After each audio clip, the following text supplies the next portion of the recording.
السلام عليكم ورحمة الله وبركاته. اللهم صل وسلم وبارك على سيدنا محمد وعلى آله وصحبه أجمعين. ازيكم حبايبي، عاملين ايه؟ يا رب تكونوا بخير. كل سنة وانتم طيبين. جيت لكم بالوصفة ديت، اسفة على التأخير. النهاردة هنعمل طريقة الزلابية. هي مش احسن حاجة ومش الكورة مظبوطة جدا، لكن على قد ما اقدر يعني. عايزة اقول لكم ان الوصفة دي سهلة جدا ومبتاخدش وقت، والناس اللي بتتعقد زي حالتي من الزلابية هقول لكم تعملوها ازاي. تمام. اول حاجه انا عملت مقدار بسيط جدا، عملت كوبايه من الدقيق. ممكن طبعا تقللي عن كده وممكن تزودي كمان، براحتك. الكوبايه اللي من الدقيق دي عملت لي الطبق طبعا اللي انتوا شايفينه، بجانب كمان يعني طبق ونص، لان النص دوت احنا اكلناه بالنقنقه وكده واحنا ايه بنعمل زلابيه. تمام.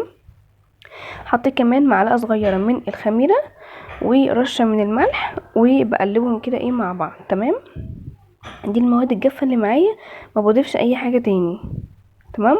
ببدأ بقى بعد كده بمية عادي، مش ولا بتحطي لبن ولا زبادي ولا اي حاجة من ده كله خالص، لا، بمية عادي كده. وبتبدأي ان انتي تعجني بيها بالمعلقة زي ما انتوا شايفين كده، وببدأ اقلب. العجينة بتبقى يعني سايلة شوية، لكن ما بتبقاش قوي، يعني بيبقى قوامها اللي هو وسط، ولا هي تقيلة قوي، عجينة قرص ماسكة متماسكة يعني نفسها، او اللي هي سايلة خالص زي المية. لا، بتبقى بالشكل ده زي ما انتوا شايفين هي كده. تمام. هي كده جاهزة معايا، مش هضيف لها اي مواد سائلة تاني. مش هضيف مية يعني، علشان ما يبقاش فيه تكتلات. لا اما بتصفيها، لا اما بمضرب يدوي كده وبتضربيها كويس، تتاكدي ان ما عادش فيها تكتلات. انا جبت المضرب اليدوي كده، مضرب السلك، وبدات ان انا اضربها كده ضربتين عشان تبقى العجينه معايا صافيه وما يبقاش فيها اي كلاكيع او اي تكتلات. تمام. بعد كده بغطيها وبسيبها عشان تخمر.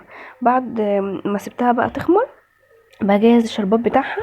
الشربات انا بعمل طبعا على حسب مقدار الدقيق اللي انا عملته، بس عامه كوبايه سكر على كوبايه سكر على كوبايه ميه، وبحطهم. بعد ما بيدوب معايا السكر خالص، بروح رافعاه من على النار، وبحط كيس من الفانيليا ومعلقه معلقه من السمنه، وبروح مغطيها وسايباها. هنا بقى الزلابيه بتاعتي اختمرت معايا. بتعرفي ان هي اختمرت ازاي؟ بتلاقيها فارت كده معاكي وبدات تعمل فقاعات وتضاعف حجمها، يبقى كده هي تمام اختمرت معاكي. بتبداي بقى، لا اما عندك الماكينه بتاعت الزلابيه او بايديكي. للامانه انا ما بعرفش اعملها بايدي، مين اللي بيعملها؟ جوزي يعني. فهجيب لكم دلوقتي المقطع وهو بيعملها. بصوا، يعني بيمسكها كده العجينه في ايده بمعلقه صغيره، وبيبدا يطلع كده جزء، والمعلقه دي بيحطها في قلب الزيت، يعني بيحطها في قلب الزيت كده عشان تسهل معاه وهو بيقطع الزلابيه من ايديه، ما تبقاش ماسكه، عشان لما يجي ينزلها كده ويحطها في الزيت تنزل معاه. وبيبدا بقى يحطها في الزيت زي ما انتم شايفين كده، وبفضل بقى انا اقلب فيها بقى. ولو واحده مثلا ماسكه في واحده، بفصلها عادي يعني لحد بقى ما بتستوي. انت اول ما بتحطيها، لما بتنفش معاكي وترفع لفوق كده على وش الزيت، تعرفي وتتاكدي ان العجينه بتاعتك تمام، ناجحه وما فيهاش اي مشكله. طبعا درجه اللون دي طلعيها امتى؟ دي على حسب الرغبه. انا بقى بطلع من الزيت على الشربات على طول، يعني انا وانا بصفي كده بطلع من الزيت، بروح حاطاه في قلب الشربات واديه تقلبتين كده، وارجع اطلعه من الشربات بحطه في طبق التقديم. يعني المراحل ورا بعضيها، اصفي من الزيت كده على الشربات على طول، ما بستناش. اهو زي ما انتم شايفين جبت لكم مقطع تاني وهو بيقطع. بصوا العجينه بتبقى حاجه بسيطه كده بايده، وبيبدا يعملها بالمعلقه. بيحط المعلقه في الزيت، طبق كده فيه معلقه زيت جنبه، وبيبدا بقى يحط المعلقه ويقطع بالشكل ده ويحط في الزيت. بس بعد بقى ما خلصتها زي ما انتم شايفين معايا كده، ده شكلها بجد كان طعمها تحفه.